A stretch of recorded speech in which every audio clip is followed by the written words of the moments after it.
We live in a world filled with contradictions. But perhaps is none more glaring, more absurd, than the way we treat alcohol. It is, by every measure, a poison. A substance that destroys human health, breaks families, and undermines the very fabric of society. And yet we allow it. We embrace it. Celebrate it even. As though it were some harmless part of our culture. But let me ask you this. If alcohol is so deeply embedded in our culture, why do we turn a blind eye to destruction it causes? If truly it were a part of who we are, how can we justify the deaths, the disease, and the suffering it leaves in its wake? The truth is, there is no justification. The global statistics paint a grim picture. The World Health Organization tells us that alcohol is responsible for 3 million deaths each year, more than entire populations of some countries. It accounts for 5% of global disease burden, from liver disease to cancer, from domestic violence to drunk driving fatalities. The toll of alcohol on human life is staggering. Yet here we are, still allowing it to flow freely through our societies. Let's confront the excuses head on. Some people claim that alcohol is just a part of our culture. But if something in our culture is harmful, shouldn't we cut it out? Culture is not static, it evolves, and when we see that an aspect of our culture is doing more harm than good, or sometimes no good and only harm, we change it. We don't cling to traditions that destroy us. We abolished slavery, we gave women right to vote, because we recognized that these were cultural norms that had no place in a just society.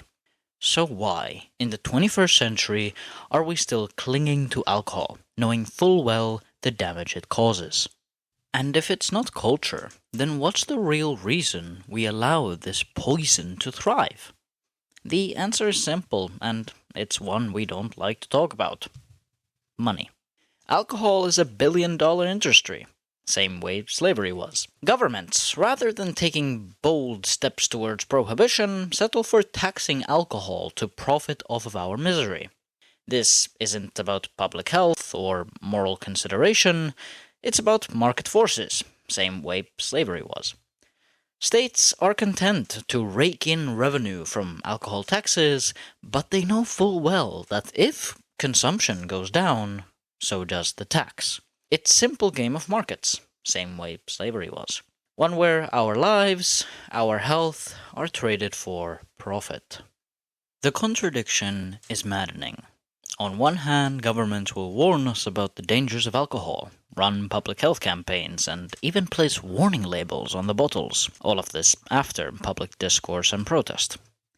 On the other hand, they will license its sale, profit from its consumption, and turn a blind eye to the destruction it leaves in its wake. This isn't a system that cares about human life. It's a system that profits from addiction, and much more. We've allowed ourselves to be subjugated to states that don't see us as citizens to protect, but as consumers to exploit. This contradiction, this absurdity, must be crushed. We cannot continue to live in a world, or in a country, where we pretend that alcohol, among other things, is just a harmless commodity. We cannot allow our governments or societies to profit off of our pain. Alcohol is not a product like any other. It is a literal poison. And until we treat it as such, we will be stuck in a vicious cycle of harm, addiction, and death while others rake in money. What we need is a complete overhaul of our relationship with alcohol. It's not enough to simply tax it and call it a day, sadly. That's a short-term solution designed to make governments feel good about their profits while pretending to care about public health. We need a real movement towards prohibition, a gradual, well-thought-out path that doesn't just rely on education or taxation, but leads to the total eradication of alcohol from our culture and our lives. Every single thought-out path will be designed to their own societies. If we don't act, If we continue to tolerate this contradiction, we will slowly enslave ourselves to the system that thrives on our addiction. And let me be clear. This isn't just about individual choice or personal responsibility. This is about the very structure of our society. A structure that allows a poison to circulate freely, destroying lives while governments stand by and count their profits. So, I ask you, is this the world we want to live in? A world where alcohol, a substance with no redeeming value, is allowed to destroy us because it makes a few people rich. A world where our governments profit off of our pain rather than protect us from it. The choice is clear. We can either continue down this path of contradiction, or we can demand change and build a world where human life and dignity are valued above profits and addiction. And in some countries, like Finland, the challenge is even greater. There, the government itself controls the sale of alcohol through a state monopoly. This makes the fight for prohibition even harder, because it's not just private industry profiting from alcohol, it's the state.